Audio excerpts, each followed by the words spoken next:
What up, crew? Hustle, Oklahoma Hustle crew. We're here today in the craft laboratory. I'm set up in here because we got good lighting, or better lighting. Today we're gonna go through our photos. Day 7 is review day. No new learning, just review. We're gonna go through our best shots, worst shots, editing mistakes, shaky footage, and color issues. And week 1 progress. We gotta make a week 1 progress video for YouTube/TikTok. So, now remember, I've been doing video, at least with my phone and for TikTok and stuff like that, for a little while now, so I got a pretty good grasp on certain things, but this just really is helping me out with the terminology and maybe some movements or things I didn't know about or how to operate. Better my chances of succeeding rather than just falling flat on my face. So, and I'm also trying to have at least 5 videos ready to go, and I'm gonna have them on like an auto publish deal on YouTube, so I don't have to worry about it. And then I can continue to make the next 5 videos, edit those, get them ready to go, and have them fall online. And that way it looks like I'm consistently putting out content without having to stress about shooting the content, editing the content, posting it at night. It's just another step in trying to make my life easier. And so that's what we're going with. And day 22 is storytelling. That'll be interesting because that should help me, like when I make my TikTok videos. Sometimes it's nice to have the video jump around, kind of keep your attention going. But other times it is nice for it to kind of have a nice steady flow to the story, you know? And if you want to see my TikTok, it's Oklahoma_hustle. I got all kinds of stuff on there, cars, Jeeps, funny voiceovers, all kinds of stuff. Now we got to open this iPhone Dump 5. I'm just gonna open that. Then we're gonna go here. And we're gonna go all the way down. Into every fucking... See, why is it doing that?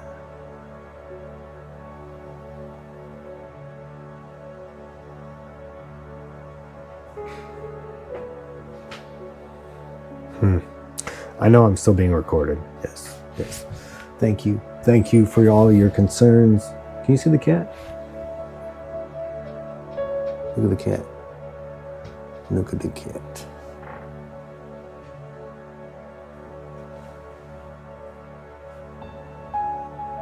That's Willow. And then got the Yorkie back there.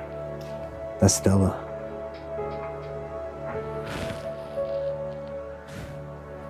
Yeah. I'm sorry if I got a gnarly tan on my face. It looks like I do. I was out shooting a Jeep event yesterday and got fried, I guess. Even though I had a hat on.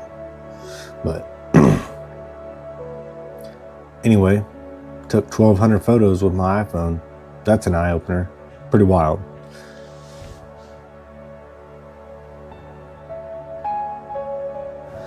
The cat's cleaning her claws with her teeth.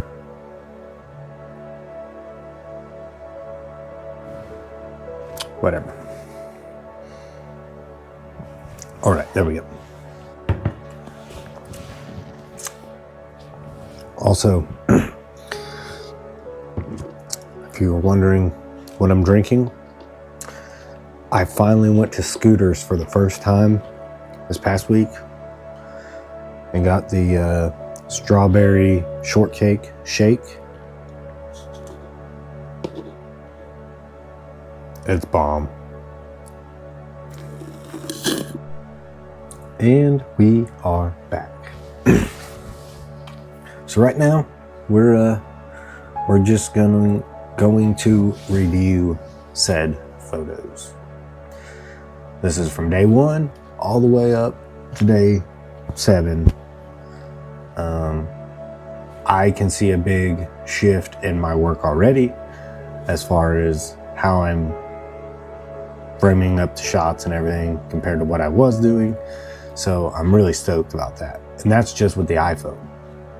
I can only imagine what we're gonna do when we actually have a really nice camera. So I'm super stoked. All right, first image.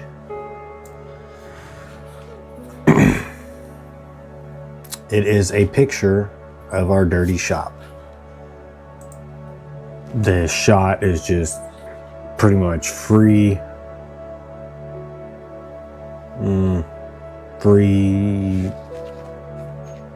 formed. I didn't frame it up or nothing. It looks like a really terrible shot. But this shot, colors are all out of whack. My hand looks like it might have even been shaking, but maybe it's too overexposed. You can't really make out a lot of detail in the flags hanging on the wall, but it's a pretty rough shot. We have a Mustang shot outside. Now remember, I'm not supposed to use filters or anything yet, as far as like on the lenses or on the lens of my camera, back of my camera. So this is supposed to just be shot with the iPhone native camera app,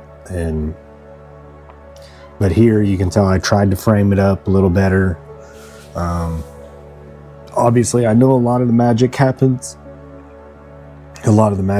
in the editing process where you touch colors up and everything, but this is just the raw shot of what I got.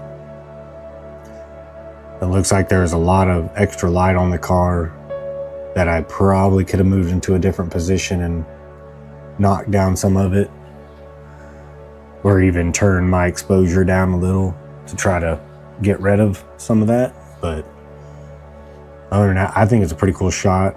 If I was to crop it and get in closer to it, I think it would I could make it into a really nice shot. This shot was underexposed. That's what the practice called for on this day. So as you can tell, the car is super dark, everything around it is super dark, and that's because I chose not to let a lot of light in. And you can see how it screwed up the photo. You might be able to get the photo back in like Lightroom, but it's still going to be a very dark photo. But if that's kind of the vibe you're going for, just something dark and mysterious, kind of like Knight Rider, I think you can make it work. All right, on this one, I think I framed it up fairly decent. You know, the flag being the center point. And I believe if I was to put the grid on it, you would see that it does apply to the rule of thirds. I use the pole and the cage over the air conditioner as kind of like objects to help with depth in the photo. And I even slightly tilted my camera to the side to try to give it a little off-camera look, I guess you'd say. That's probably not the correct word, but a little tilt to the photo. Tilt to the photo. I think the colors are good. It's not too bright, it's not too dark. In post-production, or in editing it, you'd probably even tighten this up a little more to really make it look good. There might be a little too much extra stuff in this photo, to be honest. Okay, this one's another Mustang, or the same Mustang, but we switched up on where we were taking the shot. I think this one looks pretty good. It's a pretty tight photo. And it really, to me, shows off the lines of the car and the wide tires. But it really brings emphasis to that front passenger tire, with the way the depth is and everything. It looks like the front tires big, beefy, ready to take on a street race. Right. This photo, I probably should have been back a little further. Maybe changed up my angle a little bit.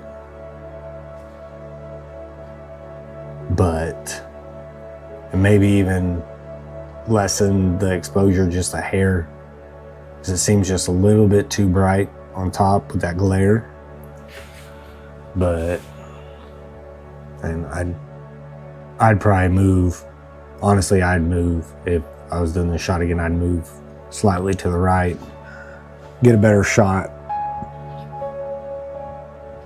grab more detail of the fender. This shot probably just needs to be tightened up. Once again, probably move to the left a little bit this time and capture more of the fender, or even shoot it from a lower angle or even a higher angle. Next photo, I'm not shooting on the side of the shadow, but I felt like the light would be too bright to shoot back towards the object. But in this photo, I'm up too high. You don't really see a lot of detail. You see a lot more of where the light source is coming from, which is okay, but maybe I should have put like a piece of paper over it or something to try to make the light less harsh, and maybe even change the angle of the picture itself, made it a little tighter. This one, I just changed the side that the light was on, honestly. Shot lower, you can still tell the light's a little harsh, and I want to say this image might have even been edited with Lightroom. This shot, maybe make it a little tighter. The light is still extremely bright on the Stanley Cup, so therefore, again, probably putting something over our light source to not make it so bright, and we'd get some better response out of the picture. Here's another photo from up above, looking down. There's something about shooting from like the bird's eye view down. It's tough for me to get the camera to kind of take on that appearance like I can get when I'm down low and shooting up. So I probably need to start shooting more down at my subjects to try to work on that a little more.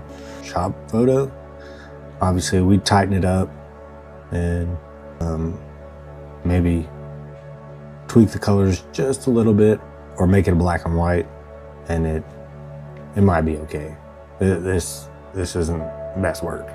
Like I was saying before, when it comes to getting angles where I'm down low, I can get the camera to really project the depth and, you know, certain things being clear with the focal length. I like this photo. The headlights and the bumper look really crisp and clear. And then you can tell that this truck isn't pristine. You know, it's got some blemishes along the body, but that's okay because it's a project truck. All right, so that's it for my review day. I'm gonna throw together these videos and be working here for a hot minute to get these all fixed up, ready to roll. Overall, I feel that I have gained some knowledge on just the basic camera fundamentals, you know, what to look for, how to troubleshoot. It's already neat to see that what my pictures were looking like in the beginning to what they're looking like now. So if I can just keep adding these little building blocks day by day, I mean, my photos on my iPhone are going to be pretty gnarly. And then when I purchase a new camera, a real camera, so far, you know, I'm loving learning how to do this. Let's just keep enjoying this journey and building and shooting for this time.